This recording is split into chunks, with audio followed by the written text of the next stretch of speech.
계시록 5장, 6장, 7장까지 내용인데 5장 1절부터 5절까지 같이 읽읍시다. 내가 봄에 보좌에 앉으신 이의 오른손에 두루마리가 있으니 안팎으로 썼고 7인으로 봉하였더라. 또 봄에 힘있는 천사가 큰 음성으로 외치기를 누가 그 두루마리를 펴며 그 인을 떼기에 합당하냐 하나 하늘 위에나 땅 위에나 땅 아래에 능히 그 두루마리를 펴거나 보거나 할 자가 없더라. 그 두루마리를 펴거나 보거나 하기에 합당한 자가 보이지 아니하기로 내가 크게 울었더니 장로 중에 한 사람이 내게 말하되 울지 말라. 유대 지파의 사자 다윗의 뿌리가 이겼으니 그 두루마리와 그 7인을 떼시리라 하더라. 아멘. 출발점이 잘못되면 모든 게 잘못된다. 자, 여기가 출발점이에요. 출발점에서 이렇게 가는데 여기서 아주 조금만 아주 그냥 이렇게 된 곳에서 아주 조금만 이렇게 되면 어떻게 될까요?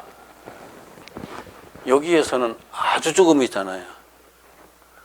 아주 조금인데 계속하면 갈수록 자꾸 벌어지잖아요. 나중에 전혀 엉뚱한 곳에 도착을 하잖아요.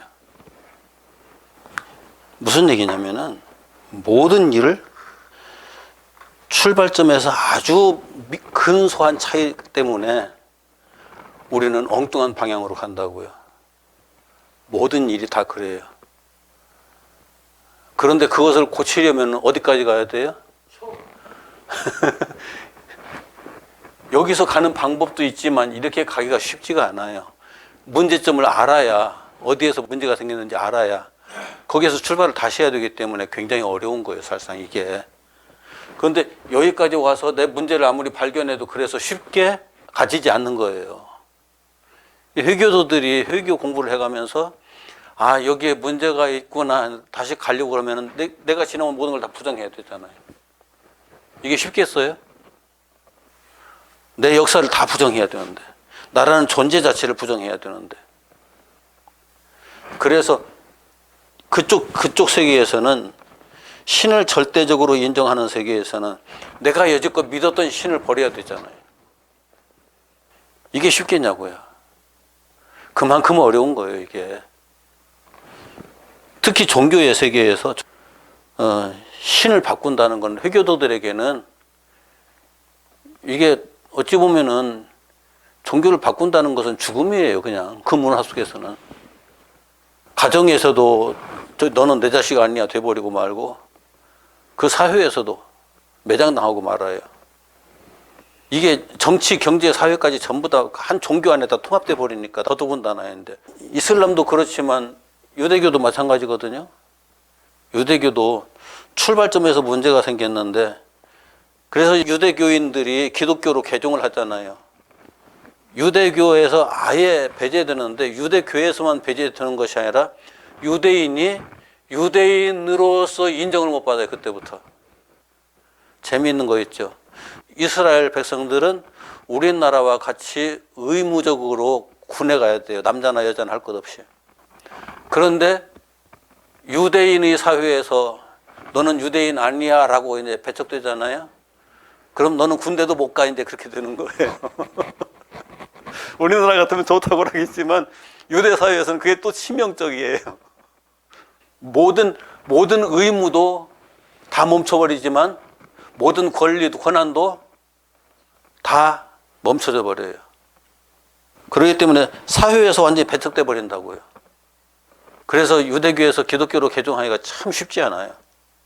가끔가다 이제 넌 그 이스라엘에서 살 자격이 없어까지는 아니지만은 그 사회에서 지금 기독교로 개종한 사람들이 살아가기가 굉장히 고달퍼요. 그런데 출발점이 잘못됐다는 걸 인식하고 바꾸는 것도 일반 사회에서조차 쉽지 않은데, 영적인 것도 마찬가지죠. 이게 학문의 세계도 마찬가지예요. 학문의 세계도 어떤 하나의 학문을 쭉 이렇게 쫓아가다가서 이 학문이 이쪽에서 뭐가 잘못됐네 하고 그 학문을 본질적으로 바꾸려고 하면 스승을 바꿔야 되잖아요. 이제까지 나를 가르쳤던 스승이 아니잖아요. 그렇게 되기 때문에 이제 배신자로 이제 찍히게 되기도 하고, 특히 이 종교계에서는 더 심하고, 과학이라든지 이런 학문에서는 좀 이제 많이 융통성이 있죠. 뉴턴 역학이 그 시대를 지배했었거든요. 아인슈타인이 태어나기 전까지. 아인슈타인이 태어나서 상대성 원리를 발표하고 나서 이제 뉴턴 역학 자체가 무시된 건 아니에요. 그걸 바탕으로 해서 상대성 원리가 그 위에 세워지니까요. 자주 얘기하는 거잖아요. 상대성 원리가 지금 전 세계를 지배하고 있는 건데, 알고 보면 그 원리 자체가. 아인슈타인이 그 말을 하기 전까지는 이 물리적 세계가 상대성 원리에 의해서 지배를 받고 있다는 걸 이해를 못하죠. 왜 내가 이 이야기를 하느냐면은, 요한계시록이 세대주의자들이 말했던 가장 기본 틀, 거기에 그것이 딱 어느 순간에 기본 틀이 돼가지고 계속 요한계시록을 그 틀로 계속 설명을 해왔어요. 많은 사람들이. 우리 교단에서는 좀 자유롭긴 하지만 그래도 우리 교단에 속한 많은 그 목사님들이 그 틀을 가지고 계속 또 설명을 했었거든요. 그런데 그 틀이 문제가 심해요, 아주. 처음에는 우리 장로교에서도 그 문제가 많다고 계속 얘기를 하다가서 어느 순간 그쪽에 워낙 강하게 얘기를 하고 많은 사람이 얘기를 하다 보니까 슬금슬금 그냥 그 문제 있다고 하는 말들은 점점점 사라져버리고, 우리 교단에서도 이제 고개를 끄덕끄덕하기 시작을 했거든요. 그게 문제라고요. 그게 처음에 출발이 잘못됐는데, 출발 잘못됐다고 얘기는 해놨지만 대안이 없으니까 다른 설명이 나오질 않아요. 원리적인 뭔가를 확실하게 내세웠어야 되는데 그렇지 못했죠. 우리가 맹점을 가지고 있는 거 하나가 칼빈주의라고 해서, 칼빈이 딱 그 놓은 초석 위에 모든 걸 설명을 해야 되는데, 칼빈이 요한계시록 어렵다고 설명 안 했거든요. 이건 하나님께서 하신 일이긴 하지만은 나는 모든 게 기초부터 잡아. 거기서 칼빈이 그것을 딱 멈춰버리니까 우리 교단에서 계속 멈춰진 상태로 오다가서 지금 세대주의자들의 오히려 이제 침해를 받는 이런 상황이 된 거죠. 그래서 지금 여기 성경에 보면은 5장 첫머리에 성경 본문이 아닌 제목이 하나 붙어 있죠. 책과 어린 양. 그리고 또 6장으로 넘어가면은 7 봉인에 담긴 심판. 있죠? 없어요? 있죠? 이게 원래 이 성경의 제목이 없었어요. 이런 게 없었어요. 아예 본문만 쭉 있었고, 그 전 원래 성경으로 들어보면은 장절도 없었어요. 장절 구분이 신학자들이 한 게 아니에요. 그러다 보니까 장절 구분이 이상하게 되어 있는 데가 많아요. 정확하게 이제 하나의 문장이 끝나고 다음 문장으로 넘어가든지, 하나의 단원이 끝나고 다음 단원으로 넘어가든지, 이런 것들이 신학적인 관점에서 이렇게 정리된 게 아니라서, 이게 5장, 6장 나눠진 것도 그런 역사 속에서 된 것이라서 좀 그렇긴 한데, 그래도 이제 어느 정도 우리가 책을 보고 이렇게 책 전체의 흐름을 보고 어디에 뭐가 있어 하기가 쉽잖아요. 5장에 뭐가 있고 6장에 뭐가 있고 얘기하기가 쉽잖아요. 이런 건 도움을 주죠. 그런데 그런 것들 때문에 우리가 여기서 여기까지는 이건 다른 얘기고 이런 오류에 빠지지 않는 게 좋고요. 1장은 예수님께서 요한에게 내가 지금 이렇게 계시한다라고 하는 서론적인 내용들을 기록한 것이고요. 2장에서는 에베소 교회부터 시작해가지고 7 교회에 각각 보내는 메시지들, 편지들. 그런데 에베소 교회 사자에게 편지하라 2장 1절에 그렇게 된 부분, 거기에서부터 그 다음에 이제 서문화 교회 사자에게 편지하라 이렇게 구분 나누는 것이잖아요.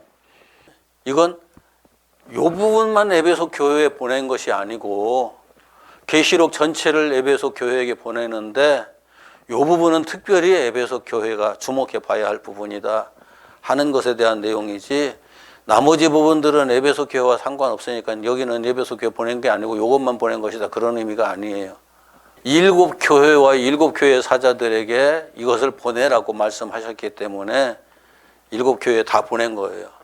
다 보낸 건데, 이제 7교회 받아 보면서 자기네 교회, 우리 교회가 이렇게 생겼다라고 하는 것을, 사도 요한이 지금 반모섬에 유배되어 있거든요. 유배되어 있는 상황에서 7교회의 형편과 사정을 사도 요한이 다 꿰뚫고 있는 상황이 아니에요.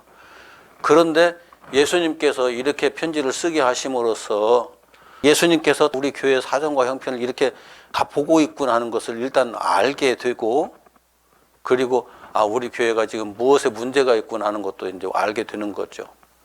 그러면서 이 편지의 신빙성을 더해가는 거죠. 이런 부분이 있어요. 그래도 이제 어떤 부분에서는 우리 교회가 이렇다고? 라고 이제 그럴 부분도 있겠지만은, 그러나 이제 영적인 면에서 들여다보면은 그렇다는 부분이죠. 그러면서 7교회에 대한 내용이 다 기록되고, 지난번에 이렇게 말씀드렸죠. 7교회를 앞으로 진행되는 구원의 역사의 그 시스템 속에 끌어들이기 위해서 초청하는 거라고. 초청한 것이 어떤 표현으로 되어 있느냐면은,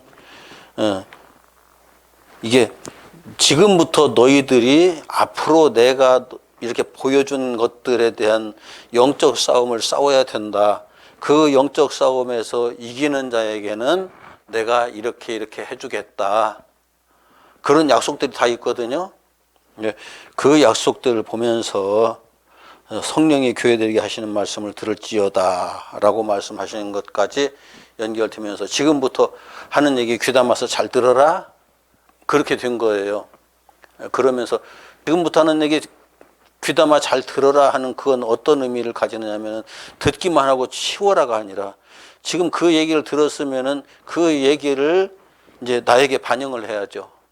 제대로 들었으면은 이게 반영이 되면은 영적 싸움이 시작되는 거고, 영적 싸움이 시작되면은 반드시 싸워서 승리해야 되는 거고, 이기는 자에게는 내가 이렇게 해주겠다는 그 약속으로 이어지는 거죠. 그러면서 이 계시를 하는 분이 하늘 보좌에 앉아 계신 분이다. 그분이 어떤 모습이다라는 걸 다시 한번 확인해 주고요. 그리고 이제 4장에서 보이는, 될 수 있으면 계시록을 좀 처음부터 꼼꼼히 읽어보면 좋은데, 뇌 생물, 이 뇌 생물이 하나님의 말씀의 속성, 하나님 존재의 속성, 하나님과 말씀을 따로 이제 분리해서 보면은 그래서 안 되는 거예요. 말씀이 육신이 되어 오신 분이 예수님이시고, 이런 차원에서 하나님의 속성이라고 할 수 있고 하나님의 말씀의 속성이라고도 할 수 있는데, 하나님이 이 우리의 삶 속에 직접 들어오셔서 그 하나님 당신을 우리 가운데에 드러내 보이실 때에 그 하나님의 속성, 하나님의 말씀이 우리 안에 들어오셔서 그 말씀이 우리 가운데에 딱 들어오셔서 그 말씀의 역사를 시작할 때에, 말씀의 일을 할 때에 그 속성들에 대한 상징적인 생물들이에요. 왜 생물이냐? 살아있는 말씀이기 때문에 생물로 표현된 거예요. 그래서 사자 같은, 독수리 같은, 소 같은, 사람 같은 4가지 속성, 이제 표현을 그렇게 되어 있는데, 그것이 이제 뭐 꼭 사자, 뭐 독수리, 소, 사람 뭐 그렇다는 건 아니고, 그와 같은 속성들을 골고루 가지고 있다는 차원에서 그렇게 소개되는 거고요. 이것과 대비되는 것이 4마리 말이에요. 4마리 말이 이제 5장에서 나오죠. 4장에서는 4생물, 하나님의 보좌 앞에 있는 4생물이라고 그 표현되어 있고요. 5장에서는 어린 양이 인을 떼는 것, 책을 받아서 인을 떼는 것에 대한 내용들이 쭉 진행되면서 그 어린 양에 대한 표현들, 여러 가지 찬양을 통해서 어린 양이 이런 분이다, 이런 분이다는 그런 내용들이 있고요. 6장으로 넘어가면서 본격적으로 네 마리 바로 얘기가 시작이 되죠. 핵심적인 것만 지금 쭉 정리해 가면서 갈 거니까 나중에 상세하게 보는 건 또 따로 할 거고요. 자, 어린 양이 7인 중에 하나를 떼시는데 그때 내가 들으니 6장 1절 네 생물 중에 하나가 우레소리 같이 말하되 오라 하기로 2절 이에 내가 보니 흰 말이 있는데 그 탄자가 활을 가졌고 면류관을 받고 나아가서 이기고 또 이기려고 하더라. 자, 말이 4마리가 나오는데 첫째 말이 흰 말이에요. 얼른 생각나는 게 있는데 흰 말, 우리 가끔 써먹는 용어이기도 해요. 그런데 생물의 말이 아니고 입에서 나오는 말이 흰 말이라는 표현을 쓸 때는 어떤 말을 흰 말이라고 하는지 알아요? 참말인 것 같은데 들어보면 거짓말이네. 흰 말. 그것을 흰 말이라고 종종 이게 소설에서도 한 번씩 써먹고 다른 문학에서도 종종 써먹는데 옛날에 어른들이 자주 써먹던 말이에요. 흰 말 좀 그만하라고. 말 같지도 않은 말 그만해라. 이제 그런 표현으로 쓰는데 여기 흰 말은 그냥 하얀 말이에요. 하얀 말인데 왜 하얀 말일까? 이게 성경학자들이 굉장히 이것을 해석하기를 힘들어해요. 왜 그런가 하면 뒤에 백마 타고 오시는 분 백마가 흰 말이잖아요. 똑같이 이게 성경의 번역을 이건 흰 말이고 그건 백마라고 번역을 하고 그렇지 하얀 말이에요. 똑같이 하얀 말을 타고 오시는 예수 그리스도가 이제 명백하게 이제 예수님으로 딱 제시되는 그 말이 있거든요. 그 예수님이 흰 말을 타고 오신다고요. 그런데 여기 이 흰 말은 예수님이 탄 게 아니에요. 분명히 그 타고 있는 사람이 있어요. 타고 있는 사람이 있는데 뭐를 가지고 있냐면은 활을 가지고 있어요. 활. 말을 탄 사람이 활을 가지고 있어요. 활이라는 무기가 가지고 있는 특징이 뭐예요? 창과 칼은 바로 옆에서 맞붙어서 싸울 때 쓰는 거예요. 멀리 서서는 쓸 수가 없어요. 창과 칼을 쓰려고 하면은 바로 앞에 나타나서 보면서 싸워야 되거든요. 상대방을 보면서. 숨어서는 못 싸워요, 그건. 그런데 활은 멀리서도 쏘는 거 맞지만 숨어서도 쏠 수 있거든요. 정체를 드러내지 않고 숨어서도 쏠 수 있어요.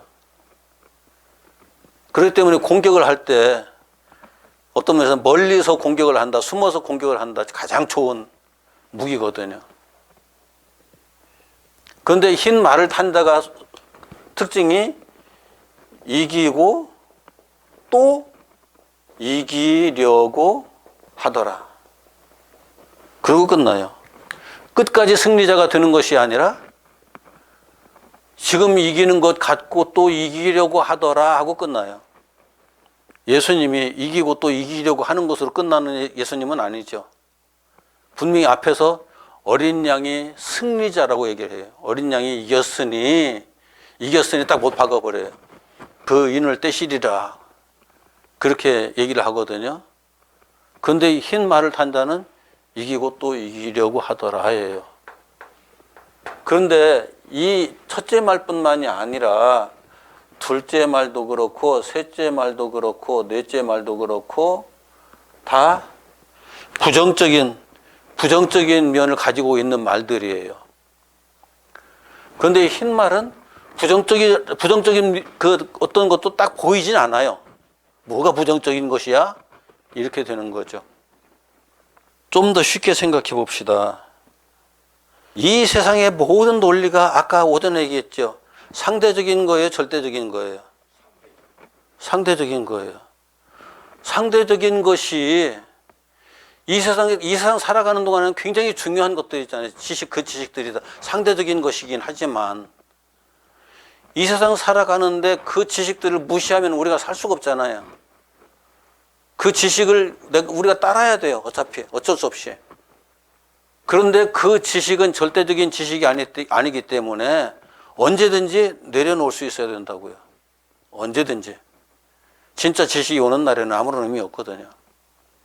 그런데 진짜 지식이 오기 전에는 그 지식이 지배를 받아요. 어쩔 수가 없어요, 이건. 내가 이 세상 사는 날 동안 끝까지.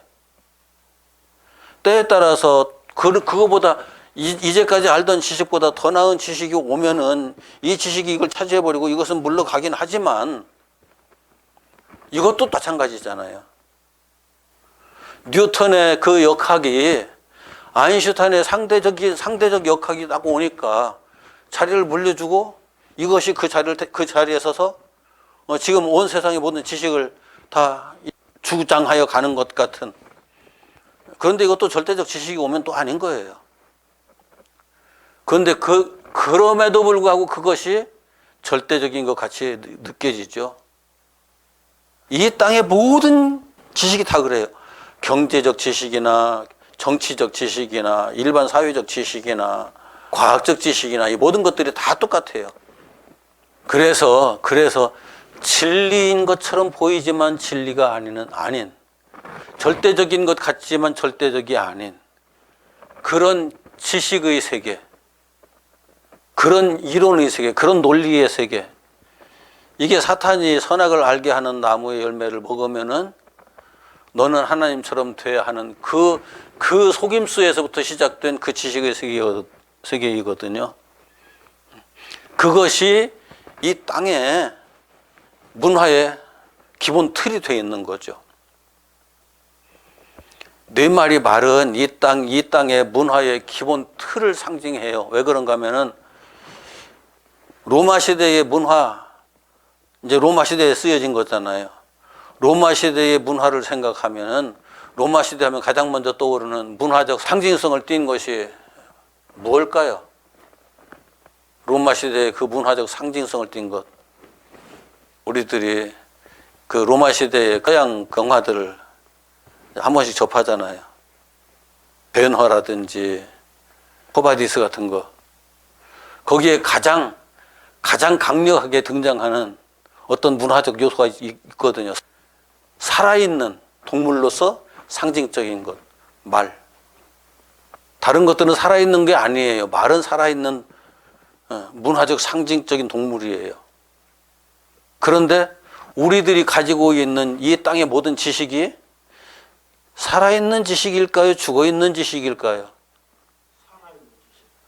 죽어있는 지식이라면 우리가 쓸 필요가 없죠. 어떤 지식도.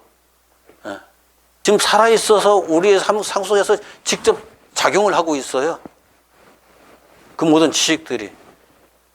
그 지식에 의해서 지금 온 세상이 그 지식의 배경에 의해서 지금 이 문화 체계가 돌아가고 있거든요.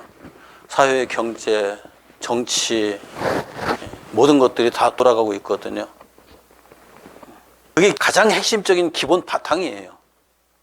그런데 그 기본적인 바탕, 이게 인본주의적 바탕이거든요. 아까 말씀드렸지만은 에덴 동산에서 사탄이 선악을 알게 하는 나무의 열매, 선악을 알게 하는 나무의 열매, 원문에 보면 선악 지식 나무 열매예요. 선악 지식이라는 것은 선악이라고 번역을 해놨는데 제대로 번역을 하려면은 옳고 그른 것에 대한 지식이에요. 옳고 그른 것에 대한 지식을 우리가 가지고 있지 않으면은 우리는 살아가는 게 가능할까요? 아무것도 할 수 없어요, 우리는. 옳고 그른 것에 대한 지식을 가지고 있어야 우리가 하루하루를 살아가는데 문제가 발생하지 않아요. 그런데 이 지식 가지고 천국에 가서도 쓸 수 있을까요? 하나님 나라에서도 이 지식이 적용될까요? 이 지식은 세상에서만 적용되는 거예요. 하나님 나라에는 이 지식 필요 없어요. 이 땅에서는 이 지식이 절대적인 지식처럼 작용하지만 영적인 세계로 넘어가면은 이 지식은 절대적 지식이 아니에요. 거기서 여기서 끝나고 말아요. 그래서 이 지식이 기반이 돼가지고 이 땅의 모든 경제, 사회, 정치 등 모든 것들의 문화적 가장 기본적인 기반으로서 작용을 하는 거죠.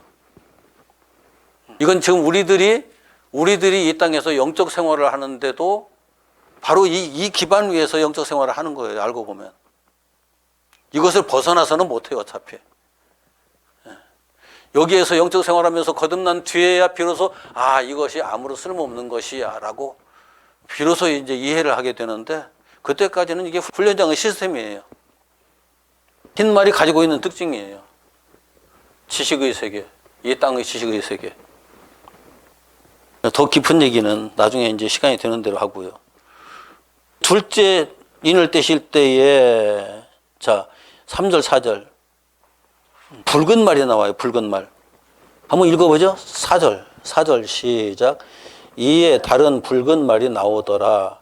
그 탄자가 허락을 받아 땅에서 화평을 제하여 버리며 서로 죽이게 하고 또 큰 칼을 받았더라. 이 붉다는 색깔이 그 원문에 보면은 불꽃의 색깔이에요. 불꽃 빨간 벌겋게 타는 불꽃. 예. 자, 요즘은 전쟁이 나면은 불싸움이죠. 옛날에는 칼싸움을 했지만은 요즘 불싸움이에요. 통도 뭘로 쏴요? 네, 불로 쏘는 거예요, 불로. 로켓도 불로 올라가요. 전부 다 이제 불싸움이에요. 그런데 그 이전에 싸울 때 내 속에서 불이 안 일어나면 싸워지나요? 안 싸워지나요? 네, 내 속에서 불이 일어나야 싸워지는 거예요. 붉은 말이라는 것은 바로 그런 면에서 우리가 가지고 있는 감정적인 화, 이런 부분, 이건 화를 가지고 있다는 것은 경쟁하는 속에서 생기게 되거든요. 어떤 형태로든지 경쟁하지 않으면 화가 없어요. 불이 없어요. 경쟁하는 세계에서 불이 생겨요.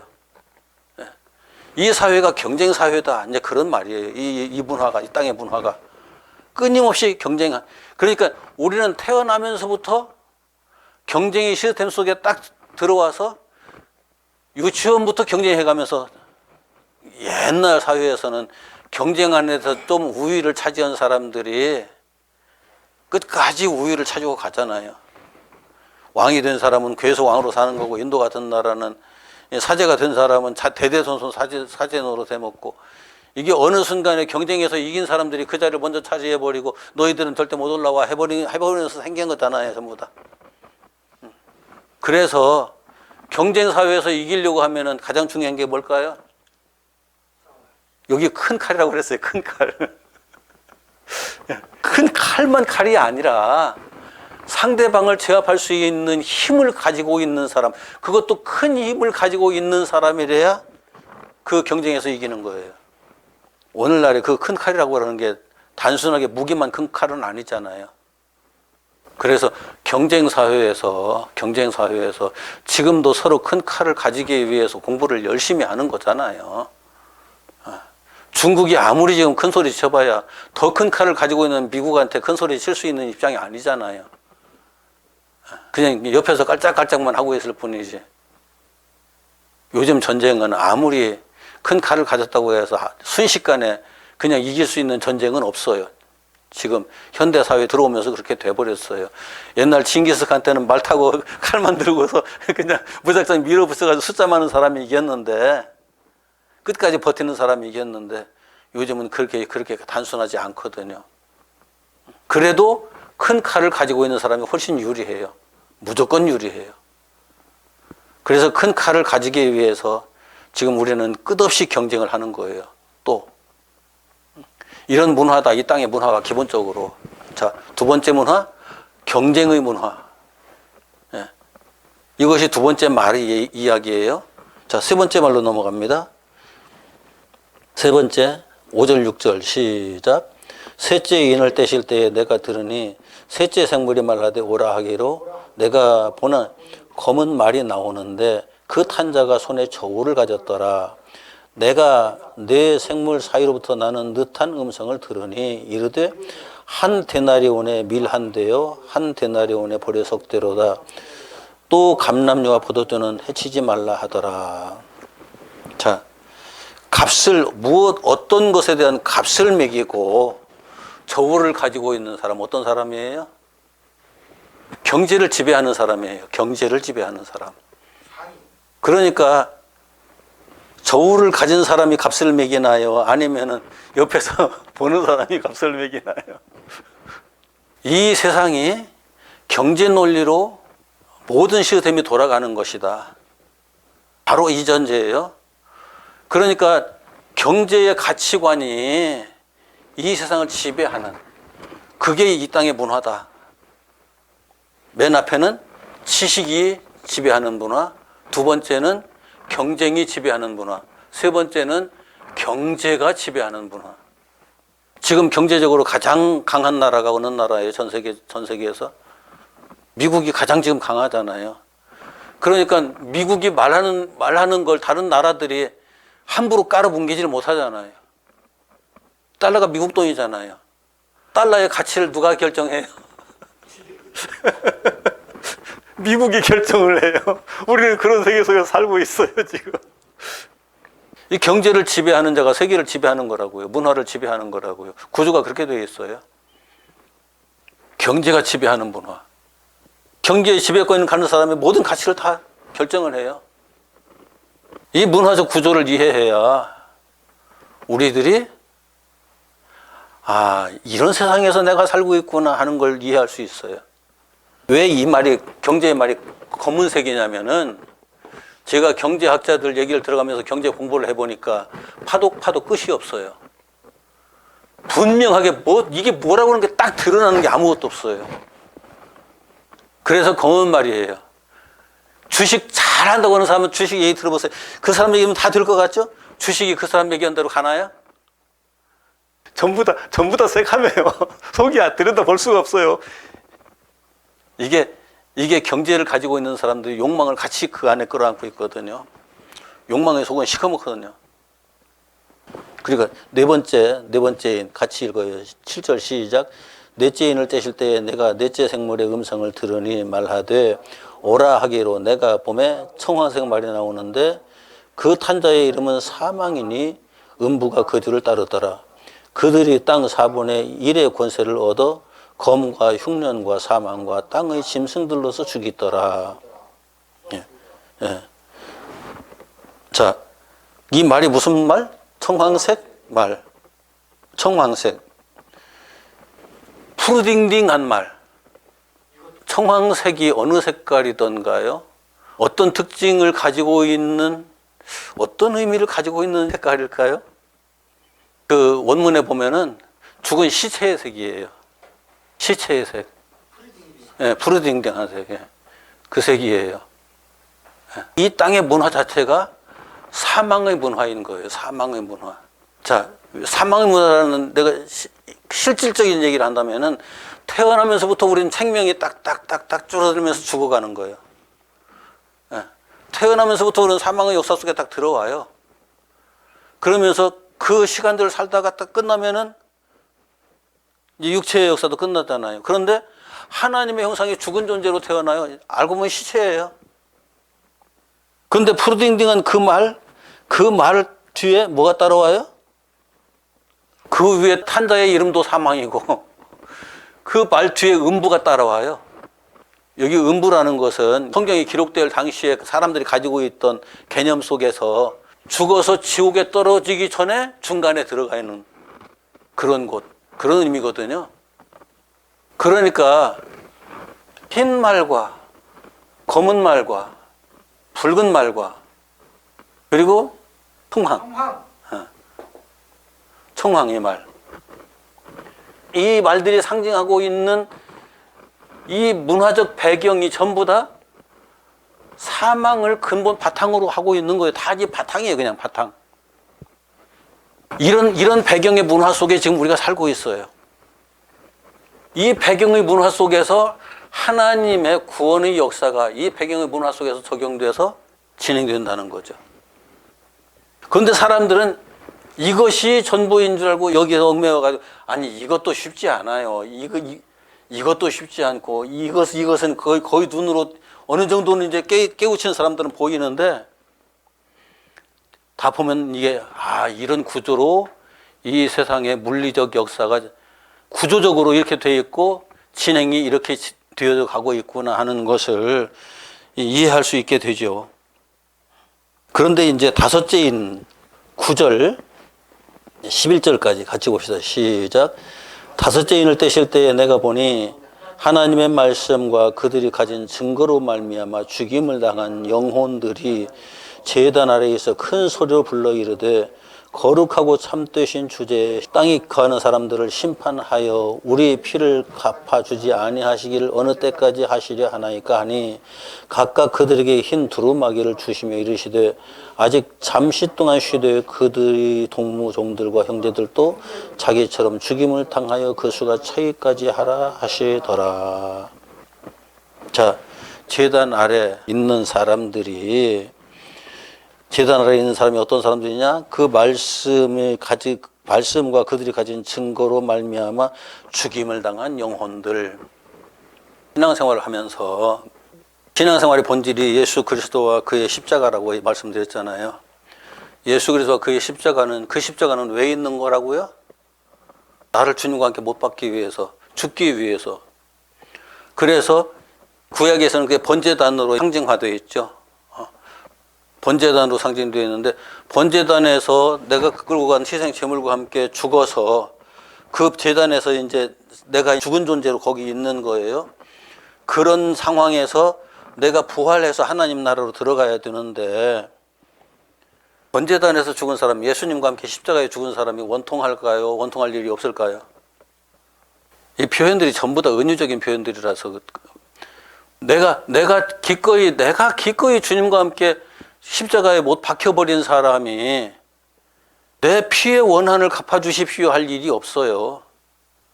그 사람은 나만 주님과 함께 죽는 것이 아니라 또 정집사도 주님과 함께 죽고 전사님도 주님과 함께 죽고 또 다른 사람들 다 주님과 함께 죽고 그러면은 나는 내가 당연히 받아야 할 죗값으로 죽어야만 더 부활을 하기 때문에 그렇지만 주님은 죄가 있는 분도 아니고 어떤 일을 책임지기 위해서 죽어야 되는 분도 아닌데 우리 때문에 죽으시는 거거든요. 그런데 그 죽음을 아담 이후로 지금까지 계속 이 땅에 태어나는 모든 사람들과 함께 죽으시는 거예요. 이 비밀을 깨달아 버리는 거예요. 그 십자가의 역사에서 내가 그래서 함께 십자가에 못 박혔나니 하는 그 순간에 그 비밀이 깨달아지는 거예요. 그러면은 나는 당연히 죽어야 할 자이기 때문에 죽지만 당신은 십자가의 고통을 언제까지 감당하셔야 합니까? 라는 안타까운 부르짖음을 할 수밖에 없죠. 그 얘기예요, 지금. 그래서 언제까지 당신의 그 십자가의 고통을 당신께서 감당하시겠습니까? 하는 것에 대한 은유적인 표현이에요. 문학적인 표현이에요. 그러니까 그 하나님께서 뭐라고 말씀하셔요? 너와 같은 그 동무들이 숫자가 다 차기까지 이것은 계속된다. 예수 그리스도의 십자가 부활의 역사가 하나님 나라의 당신의 백성의 숫자가 다 찰 때까지 계속 멈추지 않고 진행된다. 이 네 마리의 말의 배경에 의해서 진행되는 그 이 사망의 역사가 언제까지 진행되느냐? 하나님 나라의 백성이 살 때까지 진행된다. 그런데 하나님 나라의 백성이 살 때까지 그게 성경에 언제까지라고 딱 못 박아서 시간적으로 정해놓은 거 있어요? 없어요. 우리가 그때와 그 시를 알 수가 없어요. 그런데 좌우간 그 나라의 백성이 살 때까지 이 역사는 진행된다는 거예요. 그러면서 그때까지 기다려라 해가면서 흰 옷을 지어서 입혀주시고 잠깐 쉬어라 말씀하시는 거예요. 이것이 예수 그리스도와 함께 내가 그리스도와 함께 십자가에 못 박혔나니 그렇게 신앙 고백을 하는 사람들에게 영적인 안식을 임시 안식을 주시면서 쉬어라. 그래도 이 역사는 멈추지 않고 진행된다. 그렇게 하시는 거죠. 그러니까 이 역사의 본질이 무슨 역사냐 하는 것을 이것에 의해서 이 환경에 의해서 진행된 역사의 본질이 우리들에게는 예수 그리스도와 함께 십자가에 못 박혀 죽고 거듭나는 그 역사가 진행되는데 그 하나님 나라의 그 백성의 숫자가 찰 때까지 멈추지 않고 계속된다. 그 과정 속에 있는 사람들은 힘들고 고통스럽더라도 참고 기다려라. 이제 그런 의미인 거죠. 이 땅의 역사가 언제까지 진행되느냐 바로 그 얘기예요. 그리고 이제 12절. 12절은 내용이 좀 긴데 좀 한 두 절만, 두 절만 읽읍시다. 시작. 내가 보니 여섯째 인을 떼실 때에 큰 지진이 나며 해가 검은 털로 짠 상복같이 검어지고 달은 온통 피같이 되며 하늘의 별들이 무화과나무가 대풍에 흔들려 설익은 열매가 떨어지는 것 같이 땅에 떨어지며, 이게 그 역사가 진행되는 실질적인 그 역사가 적용되는 현장의 묘사예요.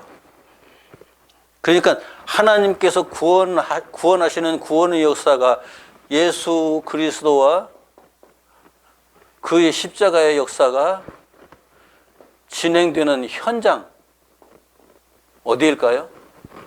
현장. 이 세상이긴 한데, 이 세상이 좀 더 구체적으로 들어가면 나와 여러분들의 마음속이에요. 영적인 세계예요. 우리들의 영적인 세계에서 벌어지는 일이에요.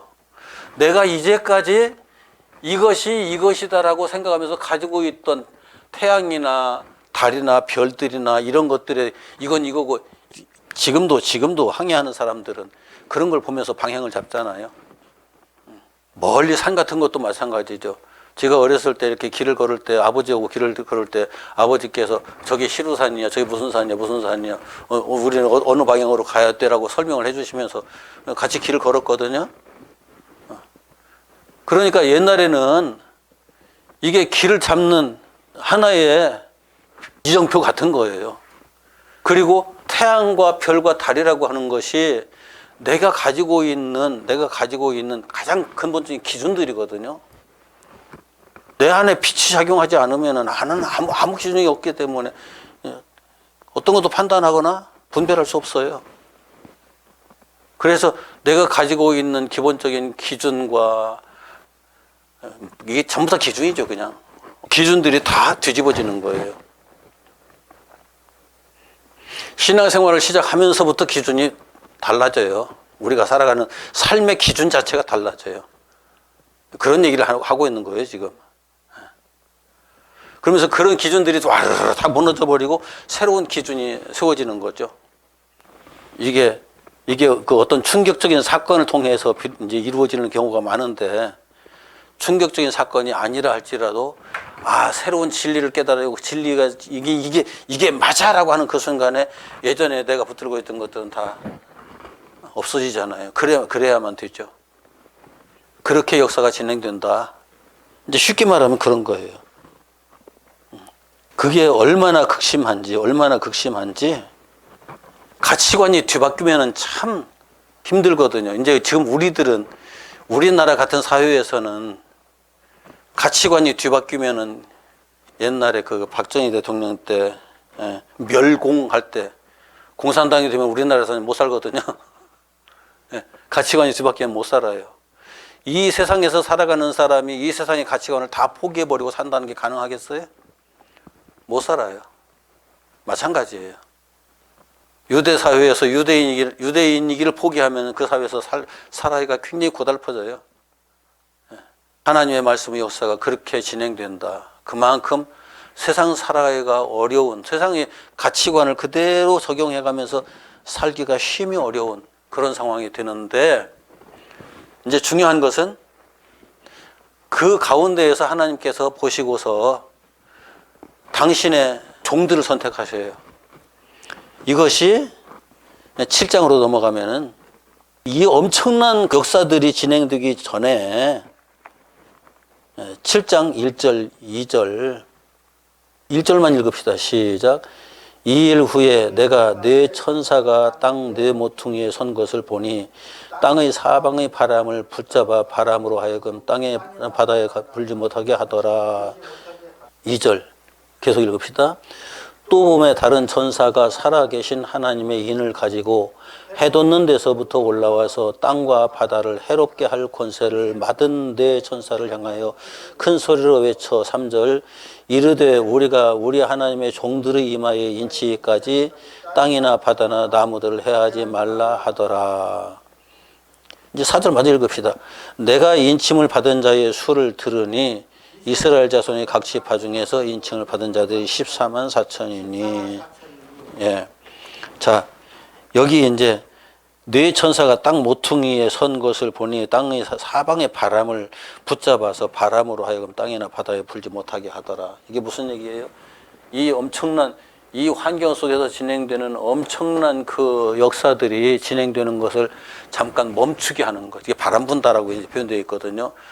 이 역사가 진행되지 못하게 딱 붙잡고 내가 나의 종들의 이마에 인치기까지 바람 불지 못하게 하라. 역사가 진행되지 못하게 하라. 이제 그거거든요. 그러면서 천사들이 하늘에서 하나님의 인을 가지고 땅에 내려와서 하나님의 종들에게 인을 친다고요. 하나님의 종들에게. 모든 사람에게 인치는 거예요. 하나님의 종들에게 인치는데 14만 4천이라고 되어 있어요. 이 14만 4천을 원래 원문에 보면은 14만 4천이 아니고 144천이에요. 144천. 이게 왜 그런가 하면은 그때 당시에 히브리어나 헬라어나 또 다 똑같이 만이라는 단위가 없었어요. 천이 최상의 단위였었고 천 넘어가면은 헤아릴 수 없는 수라는 표현을 써요. 그것이 이제 그 계시록에서 만이라는 표현으로 이제 나오기도 하는데 그건 헤아릴 수 없는 수지 만이라는 말은 아니에요. 천이 숫자 수 중에서 꽉 차서 더 이상 넘어갈 수 없는 수예요. 그래서 144천이라고 했어요. 그러니까 이게 헤아릴 수 있는 수이긴 한데 꽉 찬 수, 천이라는 개념이 그거고 144는 어떻게 산출되느냐면 12 곱하기 12 하면 144거든요. 12는 왜 어떻게 나오느냐? 이스라엘 12지파 12 곱하기 신약교회 12사도 12사도에 의해서 신약교회가 세워지거든요. 12 곱하기 12에서 144. 그래서 구약과 신약에 총합된 하나님의 종들의 숫자. 그렇게 해서 144. 그리고 그 수가 꽉 찬 수. 하나님께서는 셀 수 있지만은 더 이상 헤아릴 필요가 없을 만한 숫자인데 그래도 충분한 숫자. 모자람이 없는 숫자. 가득 찬 숫자. 그래서 144천이 된 거예요. 그 숫자에 인치기까지 하나님의 종들이 모든 곳에 이 땅의 모든 곳에 모든 시대에 모든 순간에 다 세워질 때까지 이 역사 스톱. 그래놓고 종들을 다 먼저 세우시고 나서 그러니까 말씀의 종들의 말씀을 먼저 주시고 나서 모든 역사는 진행된다. 그런 의미죠. 하나님의 비밀이 사람들에게 어떤 형태로든지 이렇게 전달되고 나서 그 후에 하나님의 역사는 시작이 된다. 이게 14만 4천에 대한 얘기고요. 이제 구원받은 전체의 숫자는 그 뒤에 나와요. 흰 옷을 입은 헤아릴 수 없는 많은 수. 여기 헤아릴 수 없다는 표현이 이제 번역을 또 이상하게 그 만으로 번역을 해놓은 사람들이 있는데 만이라는 게 그냥 헤아릴 수 없는 수예요. 헤아릴 수 없는 수. 그래서 사람은 능히 헤아릴 수 없는 수, 하나님은 헤아릴 수 있을지 모르겠지만, 하나님은 다 알죠. 다 알고 있는데, 사람은 그 수를 헤아릴 수 없죠. 그 숫자가 이제 하나님 나라의 백성으로 채워져 가는 거죠. 이 땅의 구원의 역사를 통해, 바로 이 역사를 통해서. 그 역사의 배경에 대한 설명이 바로 6인이 떼어지는 과정에서 쭉 설명이 되는 거예요. 이걸 이렇게 이해를 못하고서 인 하나 떼어질 때마다 어마어마한 재앙이 있고 그 재앙들이 진행된다고 하는 식으로 말하고 있는 사람들은 이걸 이해를 못해서 그래요. 이 세상도 이해를 못하고 우리 안에서 이루어지는 그 영적인 전쟁의 그 의미조차도 이해를 못하고 그런 부분에서 이미 요한계시록이 어떤 방향으로 전개되어져 갈 거다 하는 것에 대한 내용을 다 여기서 밝혀놓고 가거든요. 그래서 어린 양이 마지막 인을 딱 떼니까 그 두루마리가 쫙 펴지면서 두루마리의 설계도가 쫙 열려버려요. 설계도가 열리면서 그 설계도대로 이제 나머지 역사들이 쫙 진행이 되는 거죠. 여기 인을 6개 인을 뜰 때까지는 설계도가 펼쳐지지 않으니까 이 설계도가 펼쳐져서 진행될 역사의 배경, 그리고 하나님께서 거기 그 배경 속에 이루시고자 하는 궁극적인 목적, 그리고 그 목적이 완성되는 과정에서 하나님께서 어떻게 그 역사를 하나님의 목적을 진행시킬 것인가에 대한 말씀을 하시는데, 당신의 종들을 통해서 반드시 메시지를 전하시고 나서 메시지가 전해진 대로 역사가 진행된다. 거기까지 말씀을 하시는 내용이에요. 혹시 질문이 있으면 질문하시고. 천천히 설명하려면 이것 하나만 가지고도 하루 종일 해야 될 수 있으니까 이 정도로 정리하고 마칩시다. 기도합시다.